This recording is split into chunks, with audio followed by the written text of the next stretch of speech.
Na sequência do vídeo anterior, onde estive aqui a apresentar alguns detalhes sobre a sintaxe da linguagem Razor, ou neste caso, a sintaxe do markup Razor, vamos neste vídeo ainda dar alguma continuidade para vermos, nomeadamente, como é que se fazem os blocos de iteração, ou os ciclos, como queiram chamar, ou então também as estruturas condicionais, neste caso o if, else, etc. E vamos ver ainda um ou outro aspecto relacionado com a sintaxe Razor.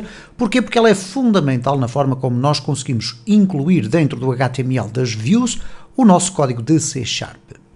Bom, vamos aqui ver um aspecto que está relacionado então com os ciclos.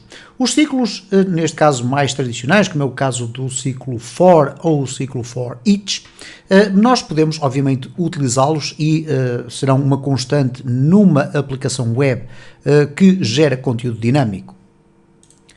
Por essa razão nós podemos ter uma estrutura, por exemplo, como esta. Se colocarmos aqui o @ ou arroba e colocarmos depois o for, o que vai acontecer é que o Visual Studio vai interpretar que nós, eventualmente, estamos a querer escrever um code snippet igual a este, ou um for each. E se eu fizer aqui um duplo clique e agora pressionar Tab, eu vou ter aqui a estrutura de um ciclo for each. Obviamente vou ter aqui um erro, porquê? Porque ele está a pressupor que eu quero percorrer uma determinada coleção.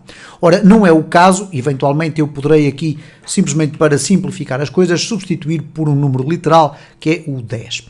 O que acontece então é o seguinte: para nós construirmos uma iteração, ou neste caso um ciclo for, nós colocamos então o arroba e depois podemos começar a escrever o código como se estivéssemos literalmente a escrever o C#.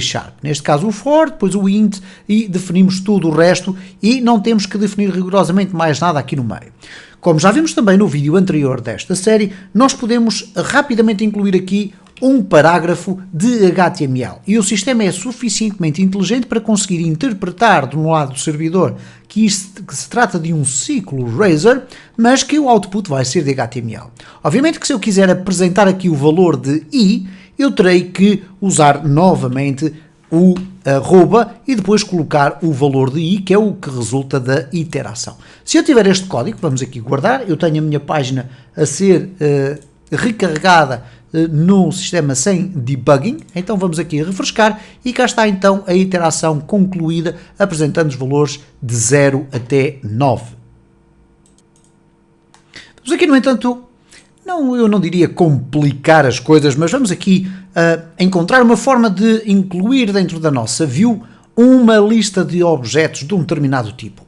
Naturalmente nós temos estado a falar sobre a utilização de models, neste caso de view models, para ser mais preciso, quando colocamos cá no topo, por exemplo, uma indicação do tipo model e depois colocamos a ASP20A, ponto, e depois temos aqui eventualmente a pasta dos models, que neste momento ainda não existe, já o iremos criar, e depois podemos usar um model aqui.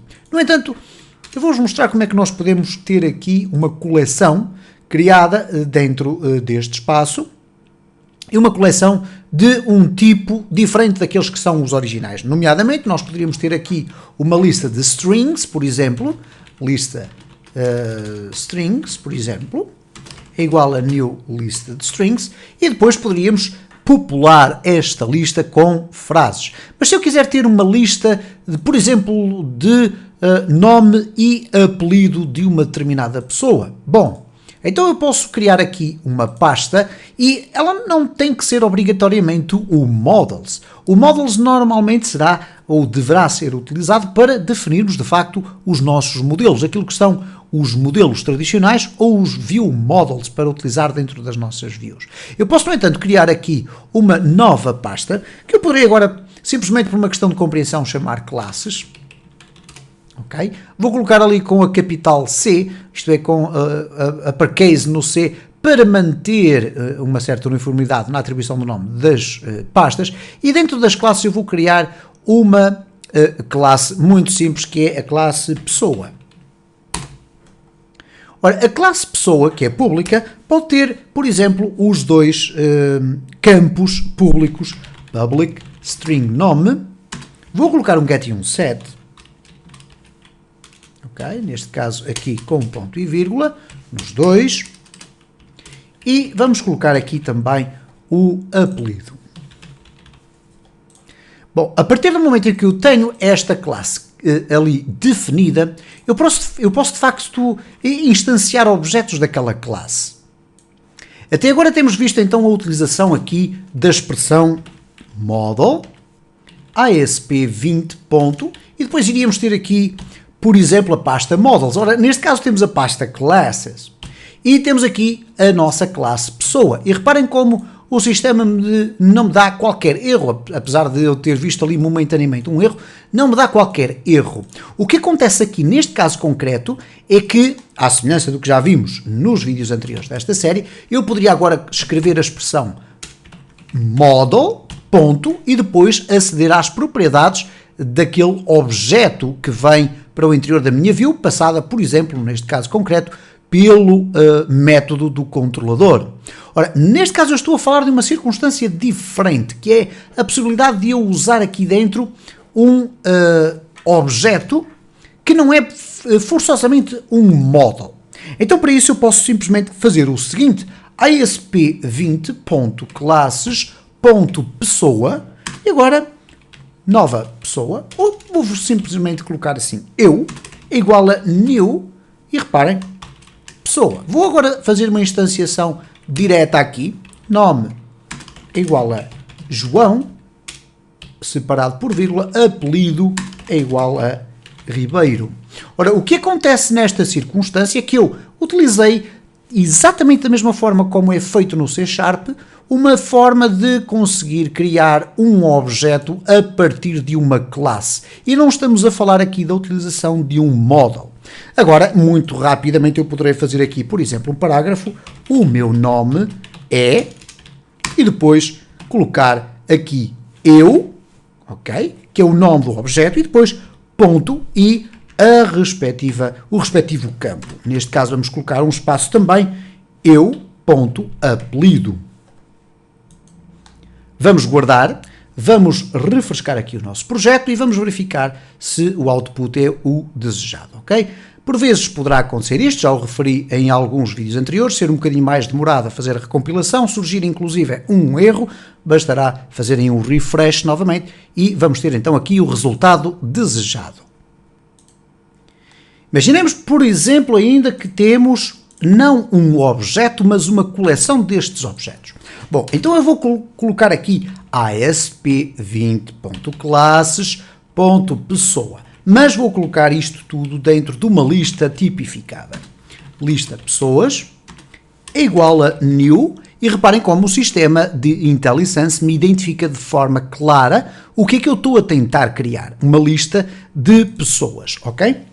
Bom, vamos adicionar aqui pessoas. Então, para isso, eu vou colocar a lista pessoas.head e dentro de parênteses eu vou adicionar uma nova pessoa. Então, new, e o sistema já reconhece que eu vou criar uma nova pessoa.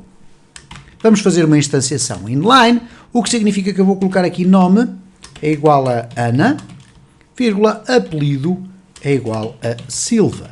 E se eu quiser continuar a acrescentar mais elementos à minha coleção, eu poderei fazê-lo. Obviamente aqui vamos alinhar tudo isto para ficar mais bonito. Vamos colocar aqui o António, vamos colocar aqui a Carla e vamos dar-lhe aqui outro nome, Oliveira e Santos. Bom, o que eu posso fazer agora aqui é uma iteração por esta lista. Para isso vou utilizar a expressão for each. Vou colocar aqui o for e reparem como aparece aqui no IntelliSense o for each. Se eu selecionar aqui, pressionar Tab e depois Tab novamente, nós vamos ter aqui o for, ok? Então muita atenção a isso. Vamos novamente colocar aqui o for. Se porventura não aparecer o IntelliSense, poderão pressionar a tecla Ctrl e Space. Vai aparecer a lista. Vamos selecionar aqui o for each e agora pressionar o Tab e temos então aqui o var item in collection. Bom, o collection que estamos aqui a falar é uma qualquer destas coleções, como é o caso aqui do list, que é uma coleção de genéricos, neste caso é uma lista de pessoas. Então o que nós vamos fazer aqui, vamos colocar, por exemplo, pessoa, in, lista, pessoas. E agora simplesmente fazer o seguinte, se eu quiser colocar aqui um parágrafo, ok, eu posso colocar aqui nome, e vamos colocar aqui o pessoa, ponto, e reparem, ok, não aparece o IntelliSense. Porquê? Mais uma vez tenho que relembrar que nós devemos sempre utilizar o arroba. Ponto, e agora sim, nome, espaço, pessoa, ponto, apelido.